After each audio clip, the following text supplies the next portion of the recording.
तो बहुत समय से प्रोबेबिलिटी के ऊपर बहुत ही नई नई थ्योरीज बनती आ रही हैं और इसके अप्रोचेस जो हैं वो डिफरेंट डिफरेंट टाइम पीरियड में चेंज होते रहते हैं। अभी फ़िलहाल हमारे पास जो है वो 3 मेन अप्रोचेस हैं जो हम इस सिलेबस में पढ़ने वाले हैं, जो मैंने आपको स्टार्टिंग में सिलेबस में दिखाया था। उन 3 में से सबसे पहली तो हमारे पास आती है क्लासिकल अप्रोच। कौन सी अप्रोच आती है? Classical approach. सेकंड नंबर पे हमारे पास आती है स्टैटिस्टिकल अप्रोच। कौन सी अप्रोच आती है सेकंड नंबर पे?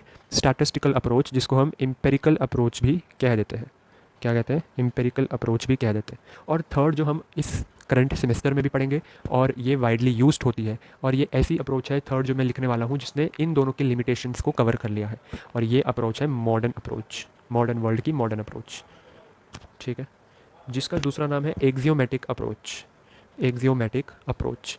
अब ये जो एक्सियोमेटिक अप्रोच है, ये भी नाम से पता लग रहा है। एक्सियोमेटिक का मतलब कि इस अप्रोच को बनाने के लिए बहुत से एक्सियम्स का यूज़ हो रहा है। क्या यूज़ हो रहा है? बहुत से एक्सियम्स का यूज़ हो रहा है। तो अब बात आती है कि एक्सियम्स होता क्या है। एक्सियम्स बेसिकली वो सेट ऑफ एजम्पशंस होती हैं। क्या होते हैं? Set of assumptions that are used in proving a mathematical statement. किसी भी मैथमेटिकल स्टेटमेंट को प्रूव करने के लिए एक सेट ऑफ एजम्पशंस बनाए जाते हैं जिसको हम एक्सियम्स कहते हैं। अगर आप प्योर मैथमेटिक्स के ब्रांच से हो, मतलब अगर आपके पास मैथ्स ऑनर्स है, तो आप इस टर्म से बहुत ज़्यादा रिलेट कर पा रहे होंगे। बाकी अगर अगर ब्रांचेस से आप हो, कोर्सेज से, तो वो मैंने यहाँ पे इसकी डेफिनेशन लिख दी है। फॉर एग्जाम्पल, जैसे कि आपने 9th 10th में, अगर आपको याद हो, तो आपने यूक्लिड के एक्सियम्स पढ़े थे, राइट? तो यूक्लिड के एक्सियम्स में सारे डिस्कस नहीं करूँगा, ये आउट ऑफ द कॉन्सेप्ट हो जाएंगे। अभी हमारा अप्रोच कुछ और है स्टडी करने की, राइट?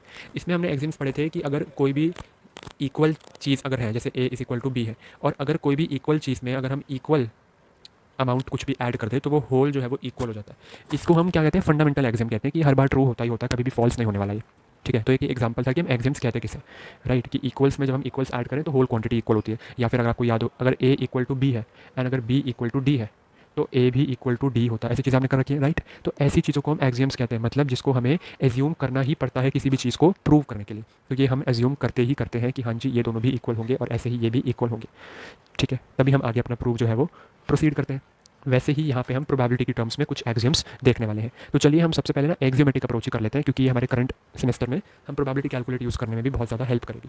ठीक है, तो हम यहाँ पे सबसे पहले डिस्कस करते हैं एक्सियोमेटिक अप्रोच। जैसे कि नाम से ही पता लग रहा है, यहाँ पे एक्सियम्स यूज़ होंगे। तो हमारे पास ऐसे 3 एक्सियम्स हैं जो कि हम प्रोबेबिलिटी कैलकुलेट करने के लिए यूज़ करते हैं। सबसे पहला है नॉन नेगेटिविटी का। नॉन नेगेटिविटी का एक्सियम सेकेंड नंबर पे है नॉर्मलाइजेशन, एंड थर्ड नंबर पे है एडिटिविटी। तो एक एक करके इनको हम डिस्कस करते हैं। नॉन नेगेटिविटी, जैसे कि नाम से पता लग रहा है कि कोई चीज़ नेगेटिव ना हो। तो यहाँ पे जो एक्सियम हम, इसका क्या मीनिंग हुआ यहाँ पे, कि जो प्रोबेबिलिटी होगी किसी भी इवेंट ए की, वो हमेशा greater than equal to zero ही होगी। ठीक है, तो कोई भी इवेंट अगर ए है तो उसकी probability greater than equal to zero की, कभी नेगेटिव नहीं हो सकती है। ठीक है, नॉर्मलाइजेशन का क्या मतलब है कि अगर आप प्रोबेबिलिटी निकालो पूरे सैम्पल स्पेस की, मतलब पूरा सैम्पल स्पेस अगर आकर हो रहा है, तो वो हमेशा 1 होगी। ठीक है, वो हमेशा 1 होगी। एडिटिविटी का क्या मतलब है? अगर आप म्यूचुअली एक्सक्लूसिव इवेंट्स की बात कर रहे हो, म्यूचुअली एक्सक्लूसिव इवेंट्स का क्या मतलब होता है कि वो वाले इवेंट्स जो कभी भी साइमल्टेनियसली अकर नहीं हो सकते हैं, राइट? जैसे अगर मैं बात करूँ, कॉइन है मेरे पास, तो कॉइन में या तो मेरे पास हेड आएगा या तो मेरे पास टेल आएगा। अब क्या ये सिचुएशन है कि मेरे पास हेड और टेल दोनों एक साथ आ जाए? नहीं। तो ऐसे इवेंट्स को म्यूचुअली एक्सक्लूसिव कहते हैं, जो एक साथ अकर नहीं हो सकते। तो म्यूचुअली एक्सक्लूसिव इवेंट के लिए जब हम यूनियन लेंगे ना उन इवेंट्स का, मतलब P of E1 union E2 union ई3 union so on, सबका अगर हम यूनियन ले रहे हैं, तो वो इक्वल होगा उनके कॉरस्पॉन्डिंग प्रोबेबिलिटीज़ के सम के। मतलब P of E1 plus P of E2 plus P of ई3 plus so on. तो इसको हम कहते हैं एडिटिविटी का एक्सियम। इन तीनों को हम यूज़ करके अपनी एक्सियोमेटिक अप्रोच क्रिएट करते हैं और वहाँ से प्रोबेबिलिटी कैलकुलेट करते हैं। चलिए अब हम जल्दी से, ये पेपर में आ सकता है, ओके? तो आप इसको याद करके रखना। ठीक है, आप ये लिख देंगे, एक्सियोमेटिक अप्रोच की डेफिनेशन एक ऐसी अप्रोच है जो प्रोबेबिलिटी कैलकुलेट करवाती है 3 एक्सियम्स को कंसिडरेशन में रखते हुए, और इन तीनों को आप एक्सप्लेन कर दोगे। फिर हम अब आगे देख लेते हैं अपनी क्लासिकल और स्टैटिस्टिकल अप्रोच। तो अब हम देख लेते हैं कि हमारी क्लासिकल डेफिनेशन क्या कहती है। If a random experiment results in an exhaustive mutually exclusive and equally likely outcomes, बहुत भारी भारी टर्म आ गई, अभी एक एक करके एक्सप्लेन करता हूँ। ठीक है, वैसे ये हमने एक्सप्लेन कर लिया है ना? अभी अभी मैंने आपको बताया ना इनके बारे में, एक और बार हम डिस्कस करते हैं. An equally likely outcome out of which m are favorable to the occurrence of the event E. Then probability P of the occurrence of E usually denoted by this is given by this formula. तो basically exhaustive का मतलब क्या होता है यहाँ पे, पहले तो हम ये जान लेते हैं. एग्जॉस्टिव का मतलब होता है कि जो भी हमारा सारे इवेंट्स हैं ना, उनको जब हम यूनियन कर दें, लेट्स से फॉर 3 इवेंट्स हैं, उन तीनों को यूनियन करके हमारे पास सैम्पल स्पेस अगर आ गया, ठीक है, अगर इन सबको यूनियन करके सैम्पल स्पेस आ रहा है, तो हम बोलेंगे कि वो एग्जॉस्टिव इवेंट्स हैं. ठीक है. और म्यूचुअली एक्सक्लूसिव तो मैंने आपको बता ही दिया कि म्यूचुअली एक्सक्लूसिव कब होते हैं, जब उन सब की इंटरसेक्शन जो है, मतलब वो कभी भी साइमल्टेनियसली अकर नहीं होते. तो इसका इंटरसेक्शन का मतलब तो ये होता है साइमल्टेनियसली अकर हो रहे हैं. तो साइमल्टेनियसली अकर होने की प्रोबेबिलिटी उनकी 5 होती है. मतलब 5 क्या है बोले, मतलब ये 0 होता है. प्रोबेबिलिटी तो हम 0 बोलेंगे ना. 5 पता है हम कब बोलेंगे, जब हम सिर्फ ऐसे बात कर रहे हो कि E1 intersection E2 intersection E3 ये 5 होता है. ठीक है, बिकॉज ये 5 एक नल सेट को रिप्रेजेंट करता है. पर प्रोबेबिलिटी जो अपना आउटपुट देती है वो कोई सेट नहीं देती. प्रोबेबिलिटी अपना आउटपुट 0 देती है, मतलब सॉरी नंबर देती है, कोई इंटीग्रल वैल्यू जो 0 से 1 के बीच में रेंज कर रहा है. ठीक है, फाइन. तो ये वही बेसिक डेफिनेशन है. इक्वली लाइकली आउटकम्स का मतलब क्या होता है कि उनकी प्रोबेबिलिटी ऑफ अकरेंस जो है वो सेम होनी चाहिए. फॉर एग्जांपल अगर मैं बात करूँ कॉइन की, तो कॉइन में या तो हेड आएगा मेरे पास या तो मेरे पास टेल आएगा. अब हेड आने की क्या प्रोबेबिलिटी है, तो प्रोबेबिलिटी हम ऐसे कैलकुलेट करते हैं. नंबर ऑफ फेवरेबल आउटकम कितने हैं, मतलब फेवरेबल आउटकम में कितना चाहिए, हेड चाहिए तो 1. और टोटल आउटकम्स कितने हैं, 2 हैं, हेड या टेल, तो 1/2. और टेल की क्या प्रोबेबिलिटी होगी, 1/2. दोनों की प्रोबेबिलिटी इक्वल है. तो ऐसे इवेंट्स को हम इक्वली लाइकली आउटकम्स कहते हैं.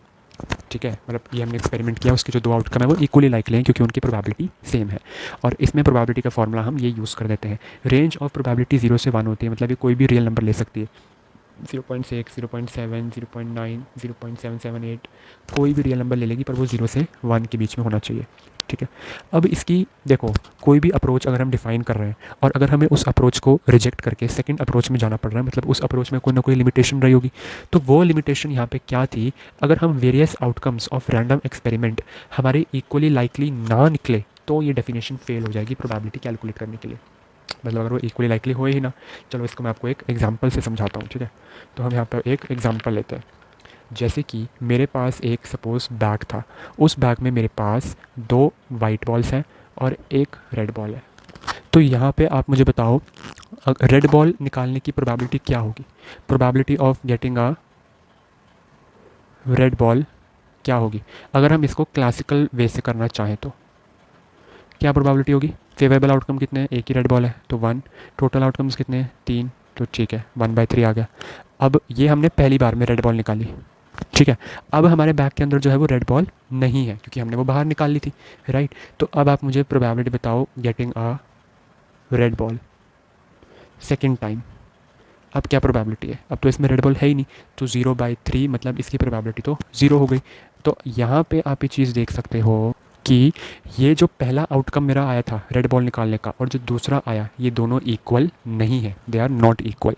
तो इस केस में हम बोलेंगे कि हमारी क्लासिकल डेफिनेशन प्रोबेबिलिटी की फेल होती है क्योंकि यहाँ पे दोनों की प्रोबेबिलिटीज़ इक्वल नहीं है. तो मतलब जो हमारे आउटकम्स हैं वो इक्वली लाइकली नहीं है. और यही लिमिटेशन बनकर आया ऑफ क्लासिकल अप्रोच. यही क्या बन के आया, लिमिटेशन ऑफ क्लासिकल अप्रोच. या फिर एम्पेरिकल प्रोबेबिलिटी, स्टैटिस्टिकल का दूसरा नाम एम्पेरिकल भी है. ये कब हम यूज़ करते हैं, अगर हम किसी एक्सपेरिमेंट को रिपीटेडली कर रहे हैं under homogeneous and identical condition, then the limiting value of the ratio of number of times the event occur to the number of trials becomes infinitely large. ठीक है, देन इसको हम बोलते हैं प्रोबेबिलिटी ऑफ.